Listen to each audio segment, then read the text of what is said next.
আসসালামু আলাইকুম এভরিওয়ান। আপনারা কিভাবে নতুন একটি জিমেইল অ্যাকাউন্ট খুলবেন বা নতুন জিমেইল অ্যাকাউন্ট খোলার নিয়ম আমরা সেটাই দেখাবো এই ভিডিওতে, তাই সম্পূর্ণ ভিডিওটি মনোযোগ সহকারে দেখবেন। সো জিমেইল অ্যাকাউন্ট খোলার জন্য আপনারা জিমেইল অ্যাপে চলে আসবেন। আপনার মোবাইল থেকে জিমেইল অ্যাপে আসার পর আপনারা কর্নারে দেখতে পারবেন আরও জিমেইল থাকাকালীন জিমেইলের লোগোটি, সেই লোগোতে ক্লিক করবেন। ক্লিক করার পর আপনার ফোনে যত জিমেইল থাকবে সেই জিমেইলগুলো এখানে শো করবে। তারপর অ্যাড অ্যানাদার অ্যাকাউন্ট, এটাতে ক্লিক করবেন। তারপর এরকম ইন্টারফেস চলে আসবে। এখন এখান থেকে আপনারা গুগলে ক্লিক করে দেবেন। গুগলে ক্লিক করে দেওয়ার সাথে সাথে আপনাকে এরকম ইন্টারফেস দেখাবে, মানে একটু লোডিং নেবে। লোডিং শেষে আপনারা দেখতে পাবেন নতুন একটা জিমেইল খোলার জন্য আপনাকে বলবে। নতুন জিমেইল অ্যাকাউন্ট যেহেতু আমরা খুলবো সেটার জন্য আমরা নিচে দেখতে পাচ্ছি ক্রিয়েট নিউ জিমেইল অ্যাকাউন্ট, আমরা এটাতে ক্লিক করবো। এটাতে ক্লিক করার পর দুইটি অপশন আসবে, ফর মাই সেলফ আর একটা হচ্ছে মানে বিজনেস। তো আমরা ফর মাই সেলফ পার্সোনাল এটাতে ক্লিক করবো, 1 নম্বর অপশনটিতে। তারপর এখান থেকে আপনি আপনার জিমেইলের নামটি দিয়ে দিবেন। সো এখানে আমি আমার ফার্স্ট নাম দিয়ে দিচ্ছি এবং লাস্ট নাম দিয়েছি। আমার ফার্স্ট নাম দিয়ে দিচ্ছি তৌহিদ। সো তারপর এখান থেকে লাস্ট নামে দিয়ে দিব মিয়া।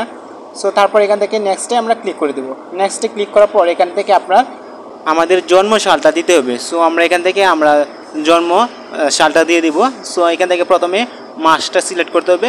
সো আমি এখান থেকে মাসটা সিলেক্ট করে দিলাম। তারপর এখান থেকে আবারও এখান থেকে কোন মাসের কত তারিখ, তারপর এখান থেকে কত সালে জন্মগ্রহণটা করেছি, তারপর এখান থেকে মেল না ফিমেল আপনি লিঙ্গটা হচ্ছে আমি ছেলে, যেহেতু এটা মেল দিলাম।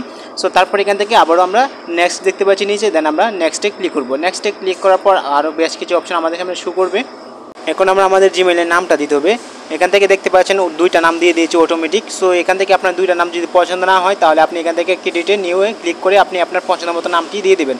নামটি দেওয়া হয়ে গেলে নেক্সটে ক্লিক করবেন। নেক্সটে ক্লিক করার পর এখন আপনাকে একটি পাসওয়ার্ড সিলেক্ট দিতে হবে। এখানে আপনারা সবসময় চেষ্টা করবেন স্ট্রং পাসওয়ার্ড দেওয়ার জন্য, সহজ পাসওয়ার্ড দিবেন না কখনোই। সো আপনি এখান থেকে স্ট্রং পাসওয়ার্ড দিবেন, যেমন বড় হাতের এবং ছোটো হাতের অক্ষর এবং কিছু চিহ্ন এবং কিছু সংখ্যা অ্যাড করে দিবেন।